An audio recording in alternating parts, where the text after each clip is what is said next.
বিসমিল্লাহির রহমানির রহিম। আলহামদুলিল্লাহ।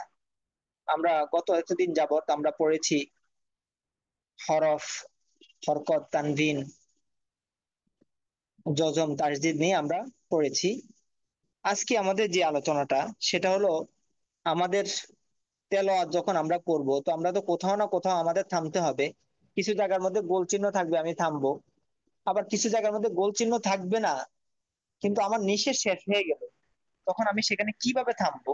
থামার কিছু রুলস, কিছু নিয়ম আছে। এরপর কোথায় থামতে হবে, কোথায় থামার নিষেধ, এই বিষয়ে আমাদের একটা টপিক সামনে আছে, সেখানে আলোচনা করব। তো শুধু আজকে আজকে আপনাদের সাথে সংক্ষিপ্ত একটা আলোচনা করব, সেটা হলো যেই হরফের মধ্যে থামবো সে হরফ নিয়ে আলোচনা সামনে করব। বাকি আমরা আজকে আলোচনা করব হলো যেই হরফের মধ্যে আমরা থামবো তার আগের হরফ নিয়ে আলোচনা করব। আচ্ছা,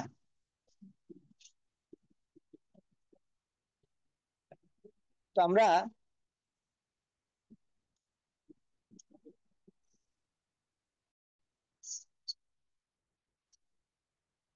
আচ্ছা, আলহামদুলিল্লাহ। তো আমাদের এখানের মধ্যে আমরা যেখানে থামবো সে থামার স্থানটা কয়েকটা জায়গা আছে, তার মধ্যে ধরেন না 95% অক্ষ যেখানে আমরা থামবো সেখানে 95% অক্ষই হলো মাদের হরফের পরের হরফে অক্ষ হবে। মাদের হরফ কি আমরা পড়েছি? জবরের বাম পাশে খালি আলিফ, জেরে বাম পাশে যজমালা ইয়া, পেশে বাম পাশে যজমালা ওয়াও। 95% অক্ষ হয় কোথায়? মাদের হরফের পরের হরফে। এরপরে বাকি আছে কয় পার্সেন্ট? 5%। এই 5%-এর মধ্যে 2% অক্ষ, 2% অক্ষ হবে লিনের হরফের পরের হরফে। আমরা লিন অর্থ তাড়াতাড়ি পড়া, আমরা পড়ছি না, জবরের বাম পাশে যদমালা ওয়াও, জবরের বাম পাশে যদমালা ইয়া, অর্থাৎ জবরের বাম পাশে যদমালা ওয়াও ইয়া লিনের হরফ। বাকি 2% অক্ষ লিনের হরফের পরের হরফে অক্ষ হবে। বাকি 3% অক্ষ যে কোনো ভাবে হতে পারে, যেমন মাদের হরফের উপর অক্ষ হতে পারে, স্বাভাবিকভাবে কোনো একটা হরফের অক্ষ হতে পারে, যে কোনো ভাবে হতে পারে। ঠিক আছে? তাহলে 95% অক্ষই হলো মাদের হরফের পরের হরফে অক্ষ হবে। এই জন্য এটা আমাদেরকে ভালো করে পড়তে হবে। এটাকে কি বলা হয় এটা আমরা পড়ে নিই। মাদে মাদে আরজি, মাদের হরফের পরের হরফে ওয়াকফ হইলে। অক্ষ অর্থ কি? দাঁড়ি বা কমা। অক্ষ অর্থ কি? থামা বা দাঁড়ি বা কমা। তাই এটার নাম হলো মাদে আরজি। মাদে আরজি, মাদের হরফের পরের হরফে ওয়াকফ হইলে 3 আলিফ টানিয়া পড়িতে হয়। ইহাকে মাদে আরজি বলে। যেমন ওয়াও জবর ওয়া, লাম জের লি, ওয়ালিয়া জবর ইয়া, ওয়ালিয়া, তালিয়া যে দি, নুন জের নি, ওয়ালিয়া দিনি। তখন যখন আমি অক্ষ করবো তখন বলতে হবে ওয়ালিয়া দি। তখন এখানের মধ্যে আপনাকে ওই যে এই 1 আলিফটাকে 3 আলিফ টানতে হবে এবং শেষ হরফে আপনার অক্ষ করে দিতে হবে। এবার শেষ হরফটা নিয়ে মনে করছিলাম সামনের টপিকে আলোচনা করব, কিন্তু এখন জরুরত হয়ে গেছে যে শেষ হরফটা বলে দেওয়া। আচ্ছা, সেটাও আমি বলে দিচ্ছি। আমরা যেখানেই অক্ষ করি, যেমন আমি এখানে অক্ষ করব, এখানে হয়তো এক জবর এক জের এক পেশ হবে। অথবা যেখানে আমি অক্ষ করব সেখানে হয়তো 2 জবর 2 জের 2 পেশ হবে। এর পরবর্তীতে আমি যেখানে অক্ষ করব সেখানে হয়তো খাড়া জবর খাড়াজের উল্টা পেশ হবে। অথবা আমি যেখানে অক্ষ করব সেখানে হয়তো জজম বা তাসদিদ হবে, জজম বা তাসদিদ হবে। আল্লাহ, তাহলে কয়টা সুরত হলো? তিন, তিন, তিন, দুই। তাহলে 3 3 9, 10 11, এই 11টা সুরত। তাহলে আমি যেই হরফ, স্বাভাবিকভাবে এগুলাই তো হতে পারে, কোন একটা হরফের উপর এগুলাই তো হতে পারে, এর ব্যতিক্রম তো আর কিছু আমরা পড়ি নাই। হরকত, তানবিন, মাদের হরকত, জজম, তাসদিদ, এগুলা ব্যতীত আর তো কিছুই হতে পারে না। তো এই সবগুলার ক্ষেত্রেই আমাকে মনে মনে কর, আমি শেষ হরফে যেই হরফের মধ্যে আমি থামি না কেন, যেই হরফের মধ্যে আমি থামি থামি না কেন, সেই হরফের মধ্যে যখন এইগুলা থাকবে, তো সেখানে শুধু আমাকে একটু মনে রাখতে হবে দুই জবর আছে কিনা, কি আছে কিনা, দুই জবর আছে কিনা। বাকি সবগুলাকে মনে রাখার কোনো দরকার নাই, শুধু আমার মনে রাখতে হবে দুই জবর আছে কিনা।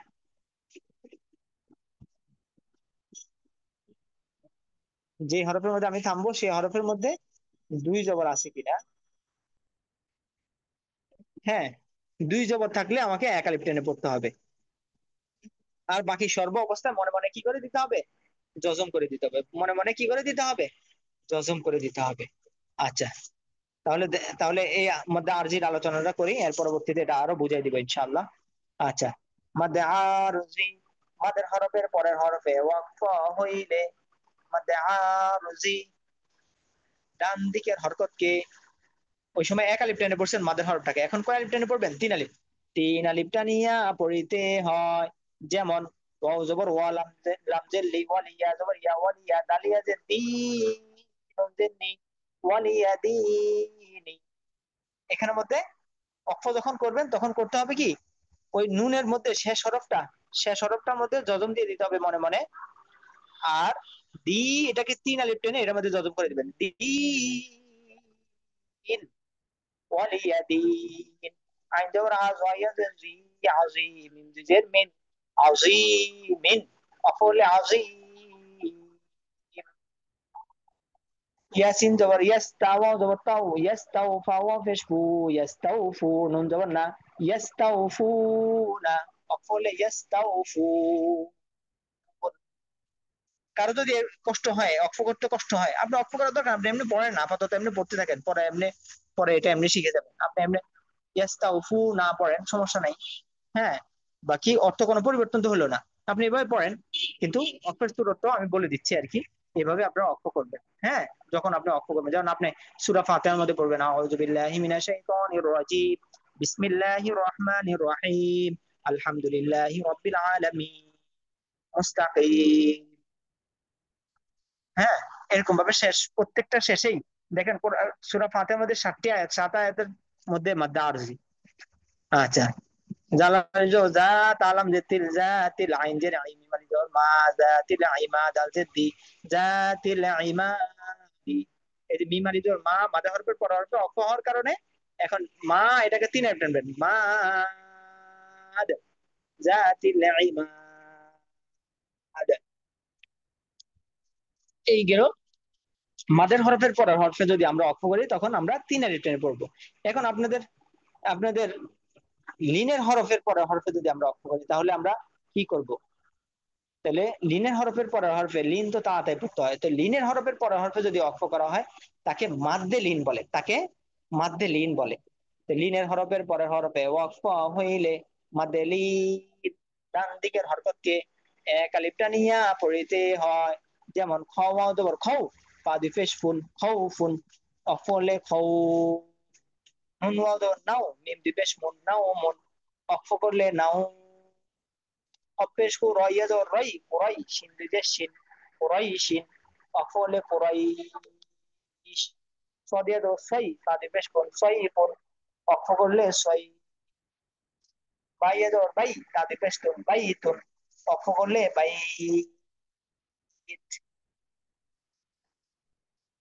এর পরবর্তীতে এখানের মধ্যে দেখেন আরেকটা একটা নিয়ম লেখা, এটা আপনাদের ভুলও ধরার দরকার নাই, ঠিক আছে, এটা মনে রাখবেন, এটা ধরার দরকারই নেই। হ্যাঁ, শুধু আপনার এটা এনে পড়ে আসবেন, আমানা, উমিনা, ইমানান, উতিয়া। কারণ আমরা মাঝে হরকত পড়ে আসছি, আমরা খাওয়া যাওয়ার মিম যাওয়ার মা, আমা নুন যাওয়ার না, আমানা। আমরা অবেশ উ, মিম জের মি, নুন যাওয়ার না, উ মিনা। আমরা ইয়াজের ই, মিমানি যাওয়ার মা, ই মা, নুন দুই যাওয়ার না, ই মা নান। আমরা অবেশ উ, তাজের তি, ইয়া যাওয়ার ইয়া, উ তিয়া। আচ্ছা, ঠিক আছে, এবার আসি আমরা ওই যে যে হরফের মধ্যে আমরা অক্ষ করব সেই হরফের নিয়ে আলোচনা করতেছিলাম। তার মধ্যে বলছিলাম যে দুই হরফের মধ্যে দুই জবরের মধ্যে যদি আমরা অক্ষ করি তাহলে আমাদেরকে এক আলিফ টেনে পড়তে হবে। যেমন যেমন বার জবর বার, দাল দুই জবর দান, বার দান, অক্ষ করলে বার দা।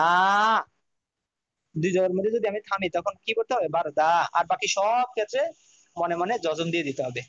আইল মান থেকে আইনলাম যে আইল, মিম দুই জবর মান, আইল মান থেকে আইল মা, নুন শিন জবর নাশ, ত দুই জবর তন, নাশ তন থেকে নাশ ত, নুন জের নি সিনালিত সা, হামজা দুই জবর আন, নিসা আন, অকলে নিসা আ, হাফেজ হু, দাল দুই জবর দান, হুদান, অকলে হুদা, হাজের হি সিনালিত সা, হিসা বা দুই জবর বান, হিসা বান, অকলে হিসা বা। আচ্ছা, তাহলে আমি আপনাদেরকে বলে বলে দিলাম যে এটা খুব ভালো করে মনে রাখেন, যেই হরফের মধ্যে আমরা অক্ষ করব, থামবো, আমার নিঃশ্বাস শেষ হয়ে গেল, বা এরকম দায়রা চিহ্ন আছে, তো সেখানে যখন আমি থামবো, সেখানে যাই থাকুক তাই থাকুক, আমার এত কিছু মনে রাখার দরকার নাই, আমি শুধু এতটুকু মনে রাখবো যে সেটা, সেটার মধ্যে দুই জবর আছে কিনা। যদি দুই জবর থাকে তাহলে আমি একাই টেনে পড়বো, আর বাকি সর্ব অবস্থায় মনে মনে জজম দিয়ে দিব, মনে মনে জজম দিয়ে দিব। এখন হয়তো আপনাদের প্রশ্ন হতে পারে, হুজুর শেষে যদি মাদের হরফ থাকে, মাদের হরফ থাকলে তো শেষে জজম দেওয়া হয়ে আছে, তাহলে আপনি তো টানতে হবে সেখানে। যেমন শেষে আছে, যেমন রব্বি, রবা দেবো রব, বাইয়াজের বি, রব্বি, এখানে অক্ষ আছে, তো শেষ হরফে তো জজম আছে, তাই আপনি জজম দিবেন কি, তখন তো দেওয়া আছে, তখন বাইয়াজের বি, মাদার হরফ একালিফ টানতে হবে।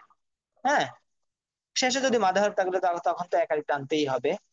আচ্ছা, শেষ হরফে যদি যদম থাকে তাহলে তো আছেই, আলহামদুলিল্লাহ, না থাকলে যদম দিবেন। আর বাকি শুধু দুই জবরের ক্ষেত্রে কি করতে হবে, একালিফ টেনে পড়তে হবে। আর আপনাদের আরেকটা জিনিস মনে রাখতে হবে, খাড়া জবরের ক্ষেত্রেও একালিফ টেনে পড়তে হবে, খাড়া জবরের ক্ষেত্রেও কি যদম হবে না, আর বাকি সর্ব অবস্থায় যদম দিয়ে দিতে হবে। তাহলে দুইটা জিনিস, দুই জবর আর খাড়া জবরের ক্ষেত্রে আমাদেরকে কি করতে হবে, একালিফ টেনে পড়তে হবে, আর বাকি সর্ব অবস্থায় মনে মনে যজম দিয়ে দিতে হবে, বাকি সর্ব অবস্থায় মনে মনে যজম দিয়ে দিতে হবে। এবার আসি, সেখানে মধ্যে আরেকটা ছোট্ট একটা কথা বলে দেই, তো যেই হরফের মধ্যে আমরা, আচ্ছা এটা দায়রা গিয়ে বলবো, আপনাদের কাছ লেগে দেবে, তাহলে একটু মনে রাখেন। আচ্ছা,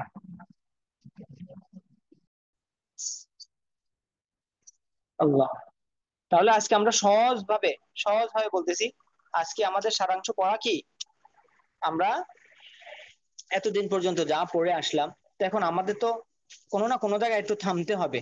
তো থামার ক্ষেত্রে মানুষ হাঁটতে হাঁটতে রেস্ট নেয় না, কোনো একটা গাড়ি চলতেছে চলতেছে কোনো একটা জায়গার মধ্যে সে থামবে, থামার ক্ষেত্রে তার একটা কিছু রুলস আছে না, কিভাবে ব্রেকটা, এই কোন গিয়ারে ফেলাইতে হবে, কি এই এর পরবর্তীতে নাকি নর্মালে রাখতে হবে। হ্যাঁ, এন এন দিয়ে নর্মাল, ওই নর্মালে রাখতে হয়।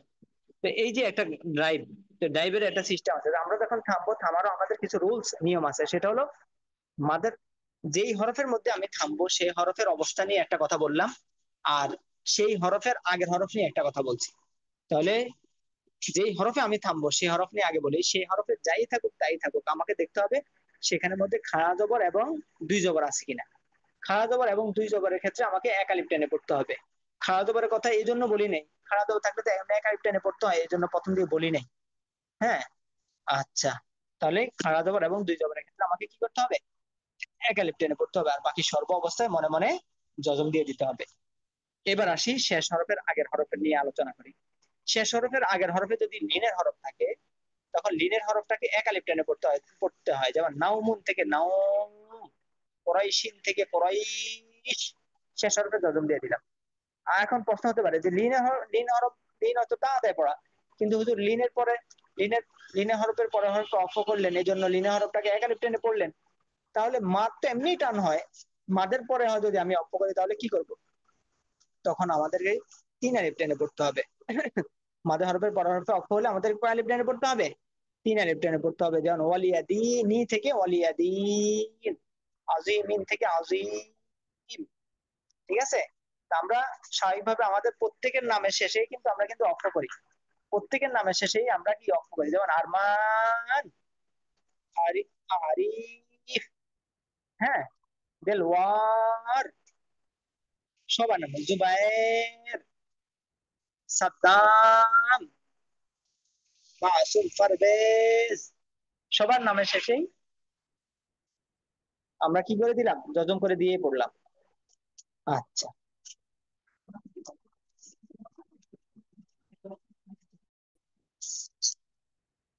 ঠিক আছে, তাহলে অক্ষর ক্ষেত্রে যে আমরা মাদে হরফের পরের হরফে অক্ষ হলে এটার নাম হলো মাদ্দে আরজি, আর লিনে হরফের পরের হরফে অক্ষ হলে তাকে মাদ্দে লিন, আর দুই জবরে যখন আমরা অক্ষ করবো তাকে মাদ্দে আইওয়াজ বলা হয়।